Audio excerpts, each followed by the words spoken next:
दोस्तों, अगर दुनिया की शुरुआत के बाद अगर कल्चरल डेवलपमेंट की बात करें तो आर्कियोलॉजिस्ट के अनुसार मानव सभ्यता 6 अलग अलग जगहों पर इंडिपेंडेंट फॉर्म से उतरी। इनमें से 4 बातें मेजर हैं, जिसमें सिंधु घाटी सभ्यता, मेसोपोटामिया, मिस्र और चीन की सभ्यता आती है। लेकिन सभ्यताओं के इस विकास के क्रम में सिंधु घाटी सभ्यता की खास बात यह है कि यह सबसे बड़ी और सबसे बड़े इलाके में फैली हुई सभ्यता है। इसके साथ ही ये धरती पर बसी हुई सबसे पुरानी सभ्यता भी है।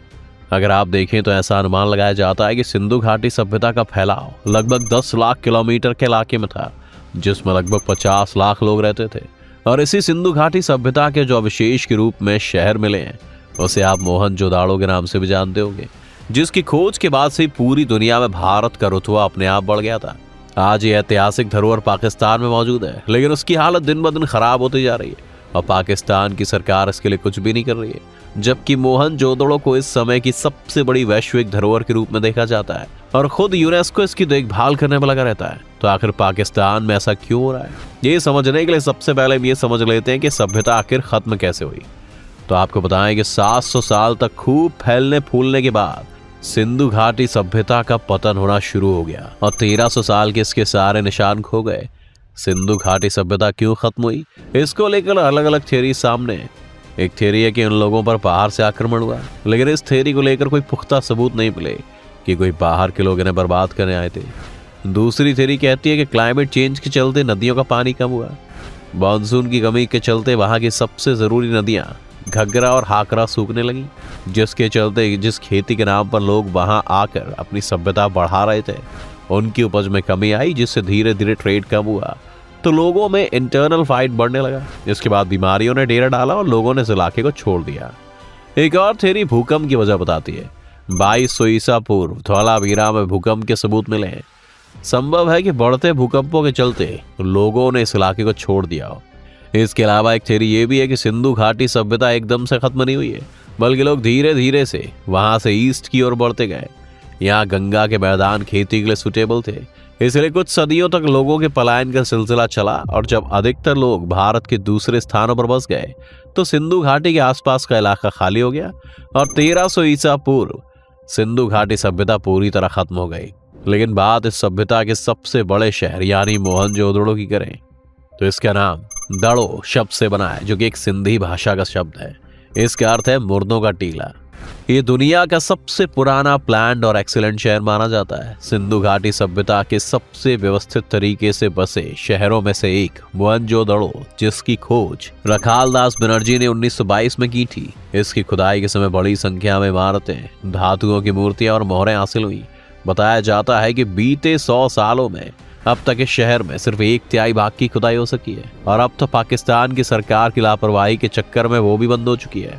माना जाता है कि शहर 200 हेक्टेयर रीजन में फैला था।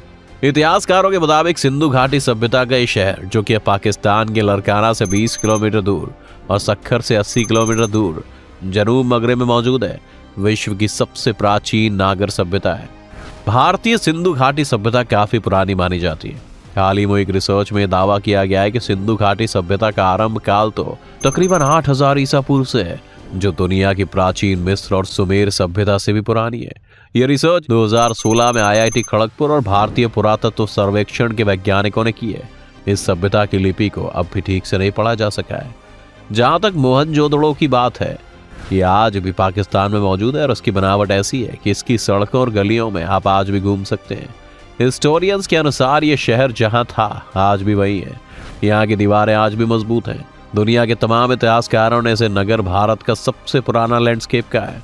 मोहनजोदड़ो की सबसे खास हिस्से पर बौद्ध स्तूप है।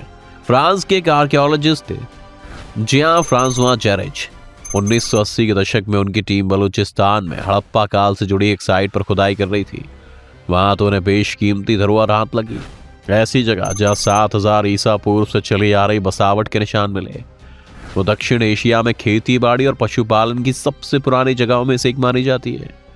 वहां सिंधु घाटी सभ्यता के प्रमुख केंद्र मोहनजोदड़ो के सबसे पहले से लोग रह रहे थे। लोग उस जगह को मेहरगढ़ के नाम से जानते हैं।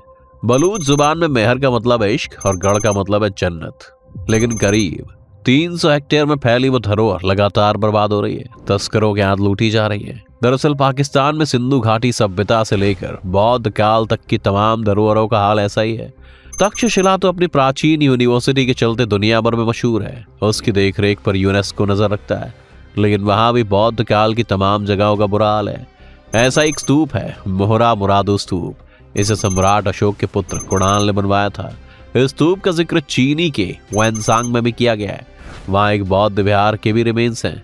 तक्षशिला में जो 18 प्रमुख बौद्ध स्थल हैं, उनमें से केवल 3 में बुद्ध की मोनोलिथिक इमेजेस मिली थी। मोहरा मुरादो भी उन्हीं 3 जगहों में से एक है। यूनेस्को ने इसकी सुरक्षा के इंतजाम किए थे, लेकिन पाकिस्तानी अधिकारियों ने इसकी कोई खास फिक्र नहीं की। नतीजा ये हुआ कि बारिश की मार और तस्करों की लूटपाट से इस प्राचीन बौद्ध स्थल को बड़ा नुकसान उठाना पड़ा। स्तूप की लगभग सभी प्रतिमाएं टूट फूट चुकी हैं। कुछ की मरम्मत की गई, लेकिन मामला भद्दे ढंग से प्लास्टर लगाने से आगे नहीं बढ़ सका। पाकिस्तान की ऐसी लापरवाही का लंबा सिलसिला है, उसकी अपनी एक खास वजह भी है। अभी इसी साल सितंबर में गिलगिट बाल्टिस्तान और स्वात घाटी में बौद्ध काल की धरोहरों में तोड़फोड़ की गई। इस पर श्रीलंका ने भी ऐतराज जताया। उससे पहले पाकिस्तानी और खैबर पख्तूनवा प्रांत में एक बौद्ध मूर्ति को बर्बाद कर दिया। तख्तेबाई इलाके में मौजूद वो प्रतिमा 1700 साल पुरानी थी। खैबर पख्तूनवा इलाके में करीब 6000 ऐतिहासिक स्थल हैं, उनमें से 2000 तो गांधार सभ्यता से जुड़े हैं, लेकिन कईयों का अब नामो निशान नहीं बचा है। तो कई जगहों पर लोगों ने कब्जा कर लिया है। अब अगर इसके कारण पर थोड़ा नजर डालें तो दरअसल पाकिस्तानी रूलर्स ने अपनी आबादी के एक बड़े हिस्से को एक ऐसे कुएं में धकेल रखा है कि वो ऐसी हरकतों को धर्म के नाम पर जायज बताने लगते हैं। ऐसे लोगों को ये पता नहीं कि इस्लाम के आगमन से हजारों साल पहले की सिंधु घाटी सभ्यता और बौद्ध काल की क्या अहमियत है। पाकिस्तानी किताबों में इतिहास कुछ इस तरह पेश किया गया है, मानो कि 712 ईस्वी के आसपास शुरू हुआ, जब मोहम्मद बिन कासिम ने सिंध के राजा दाहिर को हराया। यानी कि वहां पर इतिहास को आने वाली पीढ़ियों को लगातार गलत ढंग से सिखाया जाता रहा है, जिससे कि वहां के लोग इसकी इंपॉर्टेंस को एंटी माइंड से समझ रहे हैं। इसके चलते पाकिस्तान की एक बड़ी आबादी को अपनी समृद्ध विरासत की जानकारी नहीं है।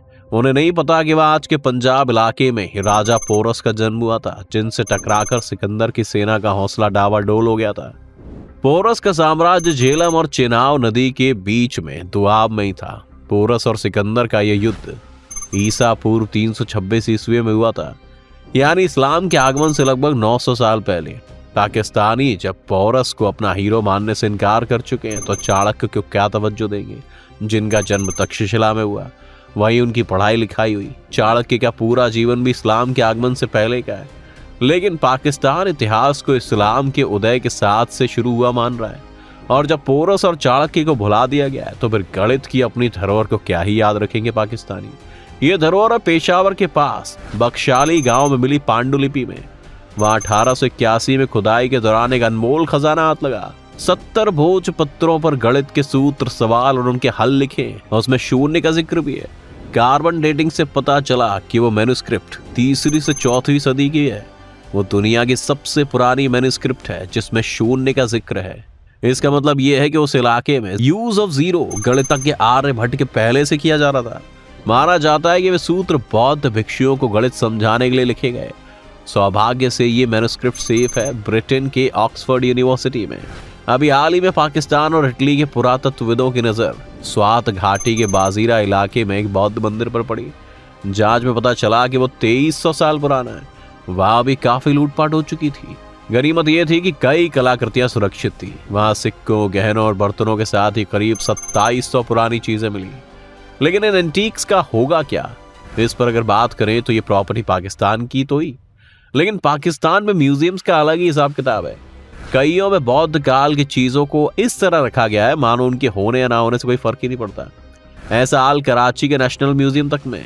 वहां जो बौद्ध प्रतिमाएं रखी हैं, उनमें से कईयों के बारे में जानकारी नहीं दी गई कि देश के किस इलाके में उन्हें पाया गया। वैसे भी जब बच्चों और नौजवानों को ये बात पढ़ानी नहीं है, तो ऐसी चीजों और धरोहरों को सहेजने का क्या ही मतलब बनता है।